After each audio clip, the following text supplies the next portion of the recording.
The little girl approached the checkout counter, her voice barely above a whisper, eyes hollow, empty in a way children's eyes should never be. "Please," she said, "can you call this number? My mom won't wake up." The cashier froze. The girl's hand trembled as she held out a crumpled piece of paper. Dirt was caked under her fingernails, and her clothes were 2 sizes too big. Her hair hadn't been washed for days, indicating something was very wrong. The cashier examined the number, then looked at the child and made the call. A man answered on the second ring. He was the girl's neighbor, who had given her his number weeks ago, told her to call if she ever needed help. But she'd been too scared, too proud, and too worried about what people would think. That was until today, when her mother collapsed. Silence filled their small apartment, and fear became bigger than pride. The neighbor arrived at the store within minutes, ready to assist, knelt down to the girl's level. She was shaking now, trying not to cry, trying to be brave like her mother always told her to be. "Where's your mom?" he asked gently. "Home, on the floor." I couldn't wake her up. The words tumbled out. I tried. I shook her. She wouldn't. He took her hand. They drove to the apartment complex 3 blocks away, ran up the stairs to the 3rd floor. The door was unlocked. It always was. No one steals from people who have nothing. The smell hit him first. Stale air, unwashed dishes, something deeper, desperation. The mother lay unconscious on the kitchen floor, barely breathing. He quickly called 911 and checked her pulse, which was weak but present. The girl stood in the doorway, watching. She was too young to understand, but old enough to be terrified. The ambulance arrived, sirens wailing as neighbors peeked through their curtains. Judging. Always judging. Never helping. While paramedics worked on the mother, the neighbor looked around the apartment. Really looked. Saw what he'd missed before. What everyone had missed. Empty food packages on the table. Not from today. From weeks ago. Arranged like a meal. Like decoration. The refrigerator was empty, holding only a jar of mustard and expired milk. The cupboards were bare, without a single can or box of crackers. In the children's bedroom, 2 small beds had blankets as thin as paper. Drawings covered the walls, depicting food like pizza, hamburgers, and ice cream, drawn by small hands. Imagined meals. Dream dinners. His heart broke. How long had they been like this? How long had this mother been choosing between feeding her children and paying rent? Between buying medicine and keeping the lights on? How long had she suffered in silence? Too proud to ask, too ashamed to admit, too afraid of judgment. The neighbor found 2 more children, hiding in the closet. A boy, maybe 5. A girl, younger. 3 at most. Both thin, both silent, both with those same hollow eyes. They looked at him like he might hurt them. Like adults were unpredictable, dangerous. "It's okay," he reassured, his voice breaking. "You're safe now. You'll be okay." These were empty promises, but he was determined to make them true. He had to. The paramedics took the mother, who suffered from severe malnutrition, dehydration, and exhaustion. Her body had simply given up and shut down. The neighbor gathered the 3 children, took them to his apartment, fed them simple food, bread, soup. They ate slowly, carefully, like they were afraid it would disappear, like they'd been taught to make food last, to savor every bite because there might not be another, the one who'd asked for help. She cried while she ate, silent tears down dirty cheeks. Relief, shame, gratitude, all mixed together. "Thank you," she whispered. "I'm sorry." "Don't be sorry," he said. "You did the right thing. You were brave. You saved your mom, but it wasn't enough. Feeding them once wasn't enough. Calling the ambulance wasn't enough.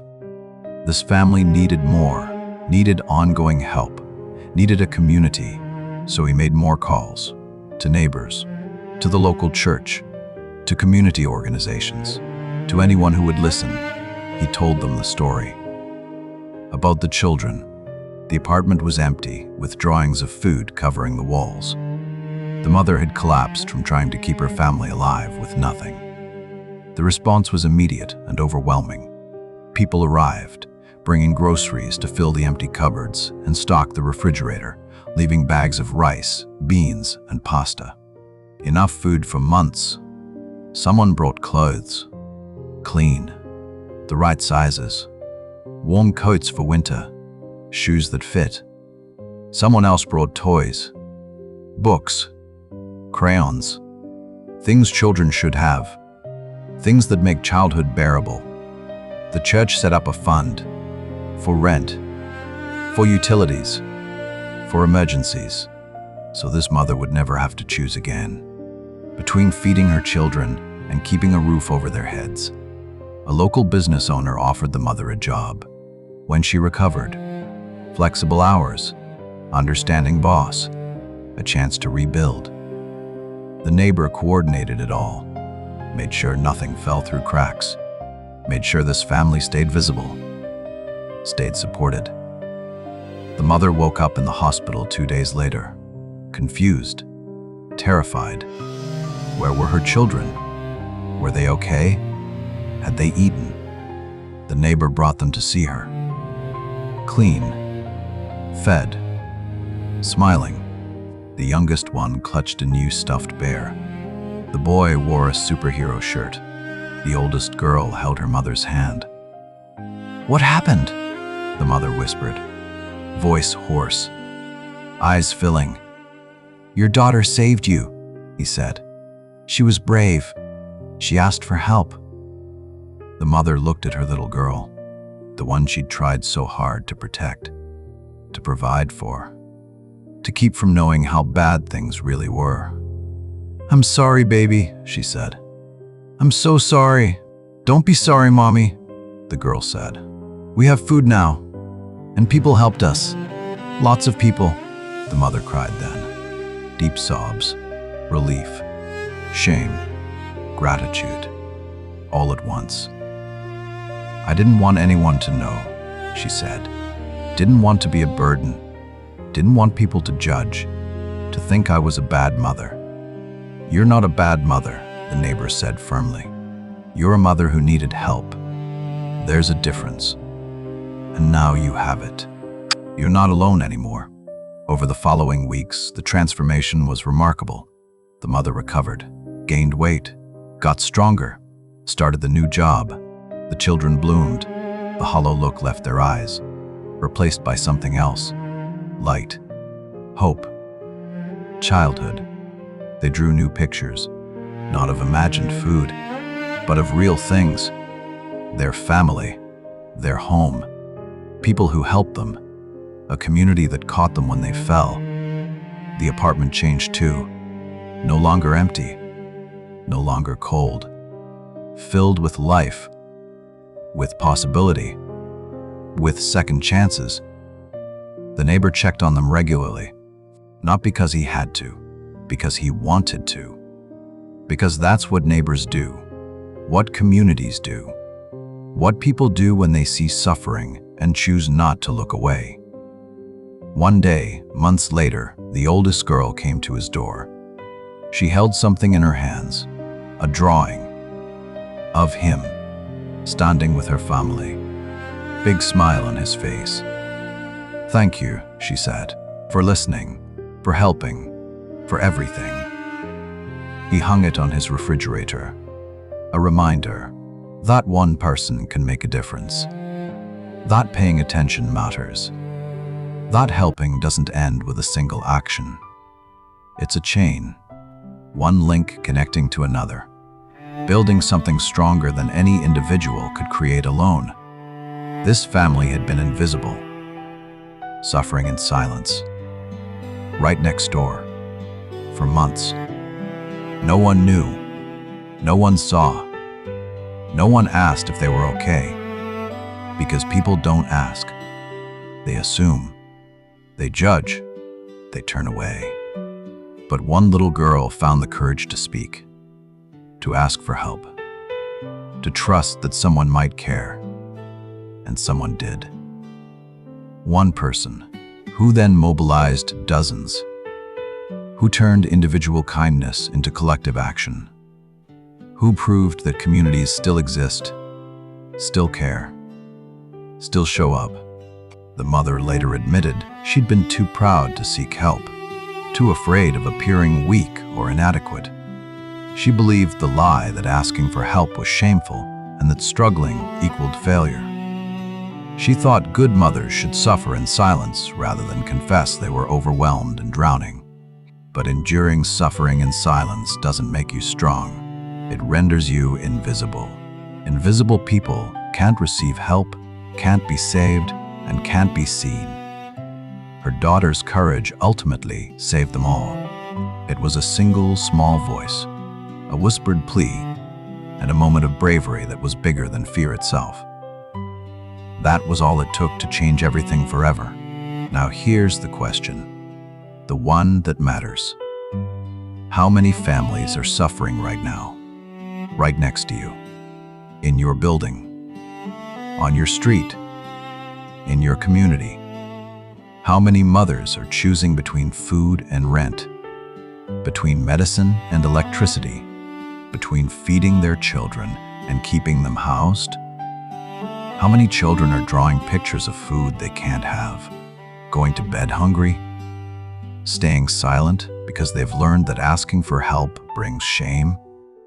How many people are invisible to you, not because they're hidden, because you're not truly looking, not really seeing beyond the surface, past the pride, and past the carefully constructed facade of being okay? The signs are there.